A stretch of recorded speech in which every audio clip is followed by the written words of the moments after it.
If not now, then when? Start today to fulfill your dreams. Welcome and welcome back for those returning. My name is Deborah Whipke, and I am here building a community of amazing women coming together to fulfill our dreams. And to that end, I'm going to ask you a question. If not now, then when? If not now, then when are you going to be ready to reach your highest potential? When are you going to be ready to fulfill those greatest dreams? Or when are you going to be ready to discover your true self, the true self that you came here to be? So in this video, I'm going to give you 3 things that get in our way of achieving all of those things that I just mentioned. And I'm going to dive right in. The first thing is our filters and our blind spots. And I'm going to give you a couple of examples. The first example is you walk in the door every single day and you put your keys in the same spot on the small table. So you walk into the room, you're searching for your keys, and you're looking on the table and you're thinking, they have to be here. This is where I always put them. And you cannot find them. And someone else walks into the room and you're like, I can't find my keys. And they're like, they're right there. They're on the chair right below the table. They fell off the end. But you didn't see them, even though they were right in front of you. And you're like, oh my Lord, if there was a snake, it would have bit me. How many times have we all done that? Why? Because that filter, that blind spot that we have says those keys are supposed to be on that table. They're not supposed to be on the chair below it. They're supposed to be on the table. And so we don't even see them, even though they're right there in front of us. There was a study done in 1999 called the Gorilla Experiment. It's right here on YouTube. It's less than 2 minutes long. I invite you to watch it because it is funny, but it's so informative. They took a group of people and they put half of them in a white shirt and half of them in a black shirt, and they gave them a basketball. And they asked the observers to observe either people in the white shirt or the people in the black shirt at any given time, tossing the basketball. So the point was, watch everybody in the white shirts this time, tossing that basketball, and count the number of times that they toss it back and forth with each other. And in the meantime, while they're busy tossing that ball around, a man in a gorilla suit walks into the room, stops in the middle, does a little movement, looks around, and then walks back out. It is incredible, the number of people who never saw the man in the gorilla suit because they were so busy observing and counting the people in the white shirt throwing that basketball around.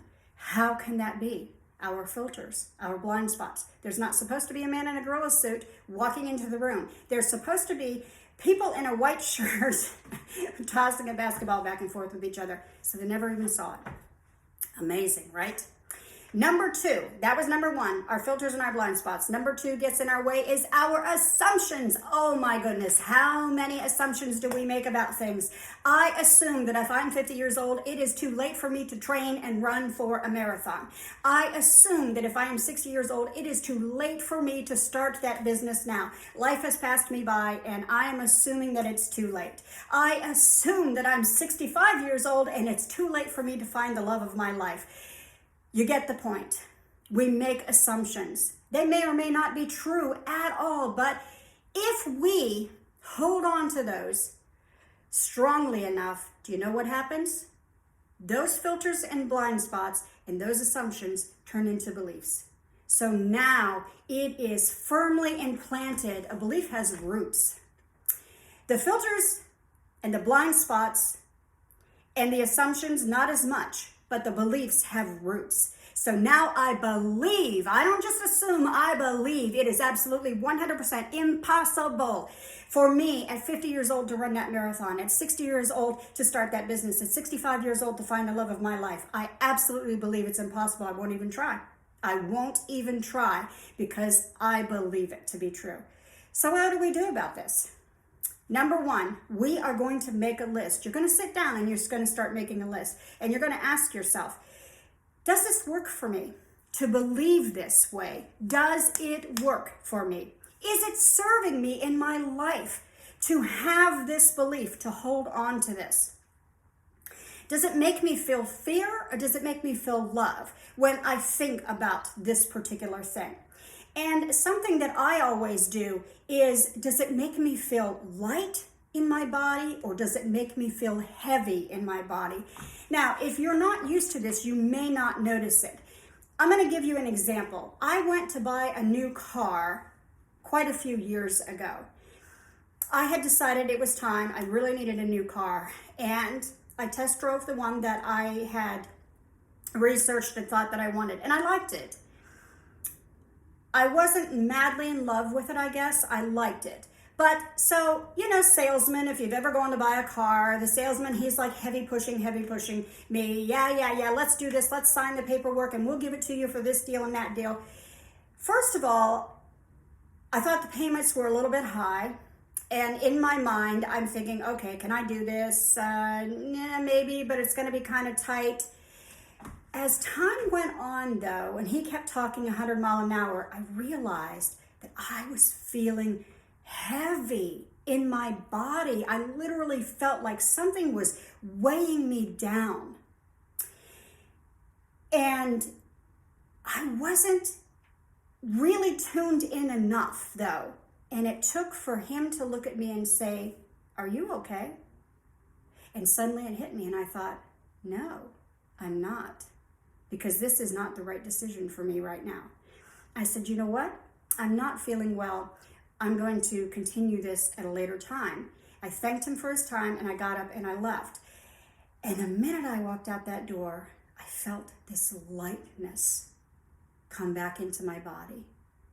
And that's the first time that I really realized that my body was communicating with me on a very powerful level that I just wasn't paying attention to prior to that.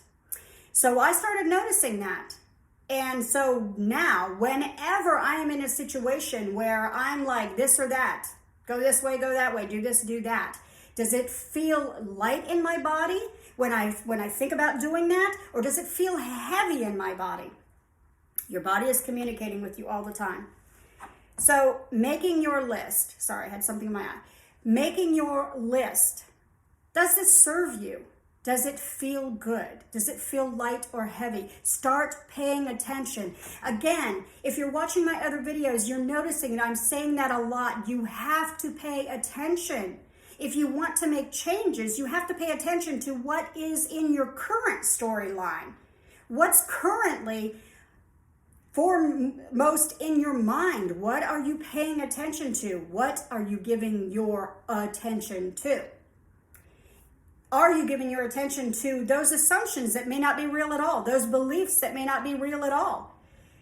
So you have to pay attention to them and write it down. And any time that you come upon something throughout the day, ask yourself those questions. So I'm standing here again today talking to you on my treadmill, having just finished a fantastic, empowering workout. So for me, again, and I said this in a prior video, fulfilling my life means working out and feeling really good working out. That's one of the things that makes me feel fulfilled. So today I can say, well, I'm fulfilling my life because I had a fantastic workout. So when I got up this morning, the filters in my mind, the belief system, the old storyline of me was like, you really shouldn't work out today. You worked out the last couple of days. You can take a day off. But I didn't want to take a day off. So I was like, no, I'm not going to listen to you. And again, and I've said this in other videos too, even though that voice is talking to you, you do not have to do what it tells you to do. So I'm going to show you one more thing before I end this video, fulfilling my dreams. And I've showed you this before. So another way that I'm fulfilling my dreams is creating my beautiful crafts. So these are two pieces that I created the other day that I brought into the world that was not here before. And I am in love with them. And I am in love with the whole idea of creating and of growing myself and of moving into living my highest potential. I hope that you'll come and join me. Please hit that subscribe button and hit that bell so that you don't miss any of the videos. And share this with other women. We all need this support, and we all need to come together in a supportive, wonderful community. Thank you so much for watching this video. I hope you enjoyed it. Have a wonderful day. Now are you ready to reach your highest potential? If not now, then when?